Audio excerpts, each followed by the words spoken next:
짜릿함을 즐기는 익스트림 스포츠. 하지만 안타깝게도 사고 소식은 매년 끊이지 않고 들리는데요. 단순히 위험하기 때문일까요? 어떤 문제들이 있는지 김미경 변호사와 살펴보도록 하겠습니다. 변호사님 어서 오십시오. 네, 반갑습니다. 변호사님 혹시 익스트림 스포츠 즐기실까요? 네, 저는 익스트림 스포츠를 즐기지는 않고요. 한때 스노우보드를 즐겼던 적은 있습니다. 모두 안전이 중요하죠. 저는 개인적으로 익스트림 스포츠를 좀 즐기는 편인데 요즘 저처럼 뭐 스릴이나 이런 속도감을 좀 즐기는 분들이 많이 늘어나는 것 같아요. 그러다 보니까 어쩔 수 없이 안타까운 소식도 함께 들리는 것 같은데 올해 한 복합 쇼핑몰 스포츠 체험 시설에서 한 여성이 번지 점프를 하다가 추락하는 사고가 있었죠. 네, 지난 2월 안성 스타필드에서 번지점프 사고가 있었죠. 번지점프 체험기구에서 모녀가 체험을 하다가 어머니가 8m 아래의 콘크리트 바닥으로 추락해 사망한 사건입니다. 헬멧을 착용했지만 추락 시 충격으로 목뼈가 꺾이면서 사망한 것으로 보고 있고요. 당시 피해자는 안전장비를 착용했는데 안전장비와 구조용 고리가 연결돼 있지 않았던 것으로 드러났습니다. 사실 뭐 이용자 입장에서는 안전 장비를 착용을 했다면 구조용 고리가 연결되지 않았을 거라고는 생각하지 못했을 것 같아요. 어떤가요? 네, 그렇죠. 전문가가 아닌 일반 이용자 입장에서는 알기 어려운 부분이죠. 네, 이 사고를 계기로 익스트림 체험기구를 이용하는데 불안감을 느끼고 계신 분들이 많을 것 같은데요. 지난달입니다. 한국소비자원이 이 13개 업체가 운영하는 전국 스포츠 실내 파크 테마파크에 있는 익스트림 체험기구에 대한 안전점검 결과를 했다고 하는데요. 결과 어떻게 나왔나요? 네, 한국소비자원은 전국 실내 스포츠 테마파크 13개 업체에서 운영하는 익스트림 체험기구를 조사했는데 그 일부 시설에서 안전조치가 미흡한 것으로 나타났습니다. 그 번지점프와 같이 높은 곳에서 지면으로 하강하는 기구의 경우에는 충격 흡수 매트를 설치해야 되는데 이 충격 흡수 매트를 설치하지 않은 것도 있었고 설치는 했는데 너무 얇거나 크기가 작은 경우도 있었습니다. 그렇군요. 네, 그리고 이 짚라인과 같은 체험기구는 추락 시 보호를 위해서 안전망을 설치해야 되는데 안전망을 설치하지 않은 업체도 있었습니다. 그리고 안전모를 제공하지 않은 곳도 있었고요. 또 이용자 주의사항을 게시하지 않은 곳도 있었습니다. 안전모는 필수 아닌가요? 그러게요. 자, 이렇게 매트나 안전망 등이 설치가 되지 않았다면 안전요원의 실수가 곧바로 이렇게 사고로 이어질 수밖에 없을 것 같은데요. 업체가 매트, 그물망 등을 설치를 해서 이 사고 발생을 막는 이런 조치를 해야 할 이런 의무는 혹시 없을까요? 네, 클라이밍은 체육시설의 설치 이용에 관한 법률상의 인공암벽장에 해당합니다. 따라서 클라이밍 운영자는 이 법률에 따라서 안전위생기준이나 시설 운영업자의 준수사항 등을 지켜야 될 의무가 있고 이를 위반하면 처벌받을 수 있습니다. 그런데 그 외에 짚라인이나 지금 사고가 발생했지만 번지점프 같은 이런 익스트림 체험기구에 대해서는 시설 안전기준이 법령에 규정되어 있지 않은 상황입니다. 이렇게 규제 적용을 받지 않다 보니까 안전과 관리 아무래도 미흡하게 대응할 수밖에 없는 것 같은데요. 사고 발생 시에 관계자들은 어떤 처벌을 받게 되나요? 네, 법률을 통해서 이런 시설 안전 기준을 정해두지 않았다고 하더라도 익스트림 체험기구 운영자는 이용자의 안전을 위해서 안전장비를 점검해야 하는 등의 의무가 있습니다. 그런데 이런 의무를 위반해서 이용자가 다치거나 사망하는 사고가 발생하면 업무상 과실치사상죄로 처벌받을 수 있습니다. 또 이러한 이게 대중이용시설이거든요. 네. 대중이용시설이 관리상 결함이 원인이 돼서 사망자가 1명 이상 생기거나 아니면 동일한 사고로 2개월 이상의 치료가 필요한 부상자가 10명 이상 생기는 등의 그 재해가 발생하면 많이 들어보셨을 텐데 중대재해 처벌 등에 관한 법률상의 중대시민재해에 해당합니다. 그런데 사업주나 경영 책임자가 이 중대재해처벌법상의 의무를 지키지 않아서 이런 사고가 발생하게 되면 그 사업주나 경영 책임자는 중대재해처벌법에 따라서 사업주나 경영 책임자가 처벌받을 수 있습니다. 안전요원과도 업체의 과실이 만약에 인정이 된다면 손해배상 책임도 물을 수 있을 것 같은데요. 배상은 어느 범위까지 받을 수 있나요? 네, 손해배상의 범위는 다른 사고와 동일합니다. 피해자가 다쳐서 치료를 받은 경우에는 치료비를 배상해야 하고요. 이런 입원이나 수술 같은 치료를 받는 동안 일을 하지 못해서 생긴 손해를 배상해야 됩니다. 정신적 손해에 대해서도 배상을 해야 되고요. 그리고 이때 일을 하지 못해서 생긴 손해는 소득을 세금 신고했던 그 내역을 기준으로 하기 때문에 평소에 세금 신고 잘 하셔야 되고요. 그리고 또 이러한 사고가 발생했을 때 피해자는 1인 병실 비용이나 간병비를 요구하는 경우가 많거든요. 네. 그런데 1인 병실 비용이나 간병비는 치료를 위해서 꼭 필요한 경우에만 인정된다는 점 기억하셨으면 좋겠습니다.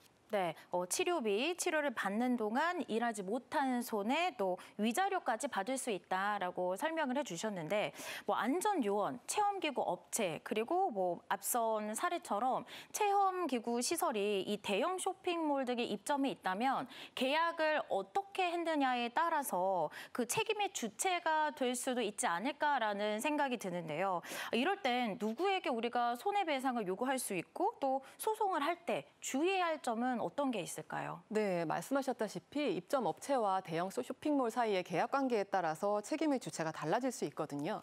네, 어느 정도는 예상 가능은 한데 예를 들어서 안성 스타필드 사고를 보면 네. 우선 구조용 거리를 연결하지 않았던 직원 책임이 있겠죠. 다음으로 이 직원을 채용한 회사, 이 회사가 직원 관리나 기기 관리를 어떻게 했느냐에 따라서 사용자로서 배상 책임을 질 수 있습니다. 그리고 스타필드의 경우에는 번지점프 업체와 계약을 어떻게 체결했느냐에 따라서 달라질 수 있는데 이 스타필드 업체에서 번지점프 업체의 운영에 전혀 관여하지 않았다면 책임을 지우기 어려울 것으로 보입니다. 네, 이처럼 손해배상 책임을 부담하는 자가 누구인지는 그 사안에 따라서 다를 수 있기 때문에 섣불리 관련이 있어 보이는 자 모두를 상대로 소송을 했다가는 일부에 대해서 패소를 하고 그러면 그 승소한 상대방, 내가 패소한 상대방의 변호사 보수를 지급해야 되는 상황이 생길 수 있기 때문에 전문가와 상담 후에 진행하시는 것이 좋겠습니다. 아, 생각보다 복잡하네요. 자, 그런데 이 번지 점프를 하면 보통 이 서약서라는 걸 쓰게 되는데요. 어떤 내용인지 한번 살펴보겠습니다. 보여주시죠. 네, 번지점프 서약서입니다. 번지점프 함으로써 발생이 되는 어떠한 결과적 행위도 상해, 사망, 물건 파손 등 운영업체 상대로 보상 요구 소송하지 않는다. 뭐 거의 번지점프 하면서 생기는 모든 책임을 이용자에게 전가하는 내용인데 사실 변호사님 저도 번지점프를 하러 갔다가 이 서약서를 보고 덜컥 겁이 나서 제가 안 했거든요. 이런 서약서를 쓰면 사고 발생 시에 이 업체에 민형사 책임을 묻는데 영향이 있을 것 같은데 어떻습니까? 네, 서약서의 문구 그대로 효력이 발생하는 것이 아닙니다. 네. 네, 이런 서약서를 썼다고 하더라도 업체 측에 안전관리 소홀 등의 과실이 있다면 민사상 손해배상 책임을 부담해야 되고 네. 네, 이용자가 상해를 입었다면 업무상 과실치상죄로, 이용자가 사망했다면 업무상 과실치사죄로 처벌받을 수 있습니다. 이러한 서약서는 면제부가 돼서는 안 되겠죠. 네. 그리고 요양원에 입소할 때도 입소자의 상해에 대해서 요양원은 책임지지 않는다. 이런 내용의 각서를 쓰는 경우가 있는데요. 법원은 이런 각서가 있다고 하더라도 요양원은 손해배상을 책임을 진다라는 판결을 한 바 있습니다. 그래서 번지점프 업체가 서약서가 있으니 우리는 책임이 없다라고 주장하는 경우에도 법원은 서약서가 있어도 네, 이 번지점프 업체의 손해배상 책임이 있다라는 판결을 할 것으로 보입니다. 그런데 이용자 입장에서는 왜 이렇게 워딩 자체가 무서울까요? 그렇게요. 네. 자, 이렇게 익스트림 스포츠는요, 실외를 벗어나면 더욱 위험한데요. 어떤 사례가 있었는지 함께 화면으로 만나보겠습니다. 30대 아빠와 6살 아들이 하강 레포츠 시설인 짚라인을 타던 중 갑자기 멈춰서는 일이 발생했습니다. 이후 60대 부부가 탑승한 짚라인이 뒤따라 내려오면서 앞서 멈춰있던 짚라인과 충돌했는데요. 이 사고로 탑승객 4명이 크고 작은 부상을 입었습니다. 짚라인 충돌 사고 종종 뉴스를 통해 나오는데요. 어른이 타기도 사실 위험한데 6살 아이가 탔습니다. 이 사례에서 가장 크게 다친 것도 6살 아이였다라고 하더라고요. 자, 앞서 대부분의 익스트림 스포츠가 아직 안전 기준이 없다라고 변호사님께서 말씀을 해주셨는데 그렇다면 이 6살 아이가 타는 거는 괜찮을까요? 네, 앞서 보신 것처럼 클라이밍을 제외한 익스트림 체험기구에 대해서는 안전 기준이 법률로 정해져 있지 않은 상황입니다. 물론 그렇다고 하더라도 일반 상식에 기초한 안전수칙은 지켜야 되겠지만 지금 법령상의 기준이 없는 상황에서 6살 아이를 태웠다는 이유만으로 문제를 삼기는 어려워 보입니다. 그렇군요. 뭐 안전 기준이 없다면 위험한 이런 체험기구에 연령 제한이 없는 것도 그것만으로는 문제가 되지 않는 거군요. 네, 그렇습니다. 네, 앞서는 또 충돌 사고였지만요. 짚라인 탈 때 이 매달림 사고가 더 빈번하게 일어나거든요. 사실 충돌만 없었다 뿐이지 이 매달려 있는 동안 이런 공포, 또 무서워서 이 정신적인 고통은 더 클 것 같습니다. 이런 경우에 따로 보상을 받을 수는 있을까요? 네, 손해배상을 청구할 수도 있습니다. 아, 있군요. 네, 매달림 사고로 특별히 신체적 상해를 입지 않았다고 하더라도 정신적 고통을 겪었을 것이라는 점은 누구나 예상할 수 있잖아요. 네, 그렇기 때문에 정신적 손해배상 청구가 가능합니다. 그런데 인정되는 금액이 적을 수 있고 그 업체에서 스스로 배상을 하지 않는다면 소송을 통해서 배상을 받아야 되는데 적은 금액을 배상받기 위해서 소송을 하는 과정이 쉽지 않다는 것이 문제입니다. 운영업체들이 사고 책임을 인정하고 적극적으로 위자료 배상을 하기 바랍니다. 네, 뭐 안전사고가 발생한다면 사실 보통은 부상이 동반되기 때문에 병원에 가는 게 더 급급해서 다른 걸 생각할 겨를이 없거든요, 사실. 그런데 이와 관련해서 추후 업체와 분쟁이 생겼을 때, 사고 발생을 했을 때 초기 대응을 어떻게 하는 게 가장 좋을까요? 네. 상해가 심각한 경우에는 어쩔 수 없겠지만 가능하다면 책임자에게 사고 내용을 알리고 119에 신고해서 응급차로 이동하고 현장 사진이나 영상을 촬영해서 보관하시고요. 그리고 목격자가 있다면 목격자에게 도움을 요청해서 연락처를 받아두는 것도 필요합니다. 그리고 사고 현장에 CCTV가 있는 경우에는 이 CCTV 영상을 확보해둘 필요가 있는데요.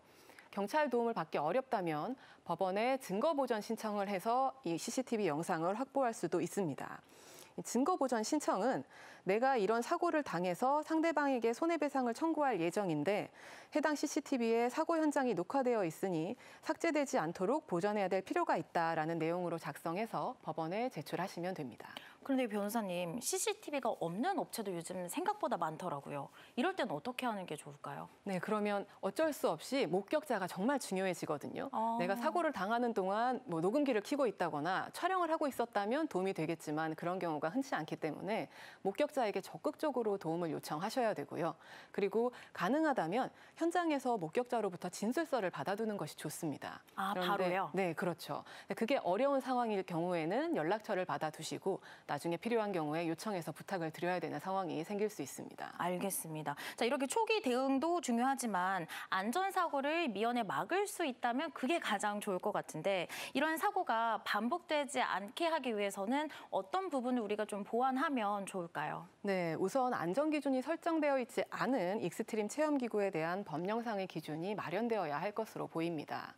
그리고 법령상의 기준이 없다고 하더라도 운영자는 안전관리에 대한 기본적인 의무가 있다는 점을 인식을 하고 안전관리 책임자를 지정하고 또 정기적으로 안전점검을 하는 등 사고 방지를 위한 충분한 대비를 해야 될 것입니다.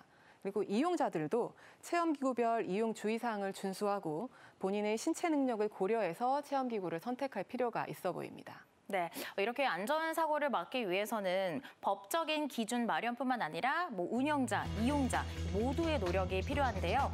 소 잃고 외양간을 고치는 건 늦습니다. 안전사고 나기 전에 세밀하게 대비할 필요가 있겠습니다. 지금까지 김미경 변호사와 함께했습니다. 오늘 말씀 고맙습니다.